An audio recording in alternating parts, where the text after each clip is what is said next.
I can tell you that the #1 problem in Hollywood was and is and always will be. That's the biggest problem for children in this industry. I literally was famous before I knew my own name. There's Corey Haim. Corey Haim, come here for a second. He's in the movie with me. This is Corey Haim. He was in Lost Boys, and he was in the movie License to Drive, which is coming out in August, and we're doing that movie together too. Yep. It was beyond my control. Sure. That said, we are planning on making a film of that same story. Stories about what's going on in Hollywood and the fact that there is an epidemic that's been there since the 20s and 30s of taking advantage of children and taking advantage of parents who are unaware of what's going on with their children. And, you know, that plays out in all sorts of different ways, from feeding to kids to making them get drunk and doing things that are inappropriate. Corey Haim and Corey Feldman, two of the biggest teen stars of the 1980s, were known as the Two Coreys. Together, they starred in blockbuster hits like The Lost Boys and became symbols of Hollywood success.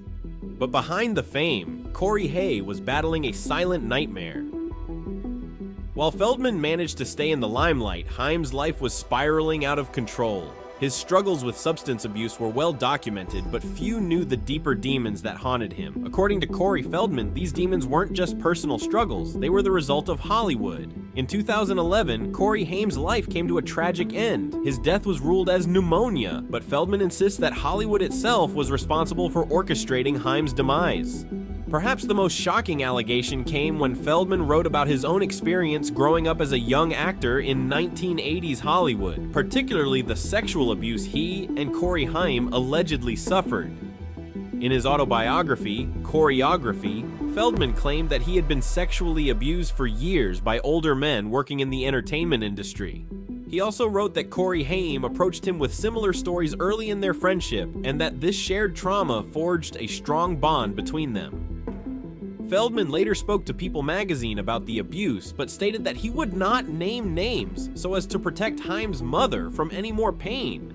Feldman said, "There are people that did this to me and Corey that are still working, they're still out there, and they're some of the most rich and powerful people in this business, and they do not want what I'm saying right now, they want me dead." Feldman later released a documentary film titled My Truth, The R of Two Corey, in which he further detailed the SA he and Haim allegedly faced. The documentary chronicled Feldman's long journey to shed light on the abuse he claimed child actors endured at the hands of the entertainment industry.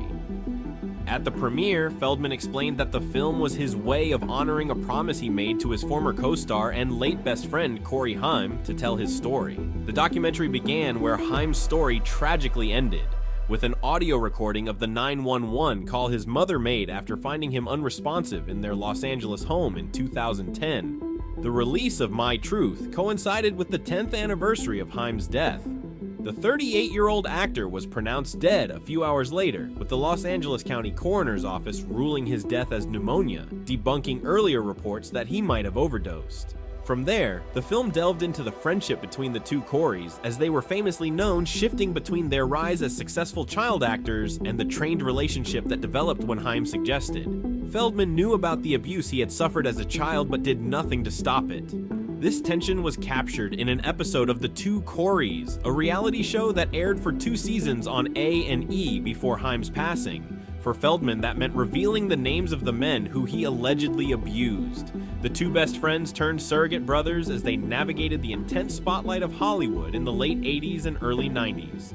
Feldman has long spoken about the abuse he and Haim allegedly endured as child actors. In an interview with Rolling Stone the previous year, Feldman accused 2 industry figures of sexually assaulting him when he was 14 and hinted that a famous actor had sexually assaulted Haim, though he stopped short of naming anyone. In the documentary, however, Feldman finally broke his silence in a scene that drew gasps from the audience. At the premiere, Feldman named Charlie Sheen as Haim's alleged SA ear, providing a detailed account that included disturbing references to Crisco being used as a lubricant and 2 trailers that Feldman claimed concealed act from public view. According to Feldman, the alleged assault occurred on the set of Lucas, a coming-of-age film where Sheen's character Cappy played a protector of sorts for Haim's character. The film, which also featured Winona Ryder and Courtney Thorne-Smith, was released in 1986. Haim was just 13 at the time of the alleged incident.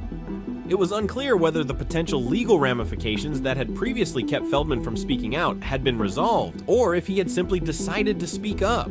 Despite the risk after the initial reveal, Feldman didn't mention Sheen's name again, and Sheen wasn't interviewed or given a chance to make a statement in the film. However, when the National Enquirer first published the allegations in 2017, Sheen categorically denied them. Just hours after the premiere, Sheen publicly responded that these sick, twisted, and outlandish allegations never occurred, period. His spokesperson told The Wrap, "I would urge everyone to consider the source and read what his mother, Judy Haim, has to say."